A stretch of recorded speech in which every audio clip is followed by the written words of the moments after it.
si Itay kay likod. Si Itay ang lagi nang simangot. Pag meron si Inay siya'y yambon.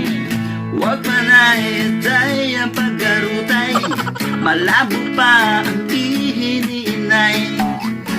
Sigura kita ang mga bata, katataon na lang ay may umuhat. Kahit na nakalbo na ang Viagra'y walang-wala. Sabaw lang daw ayos ng pampagana.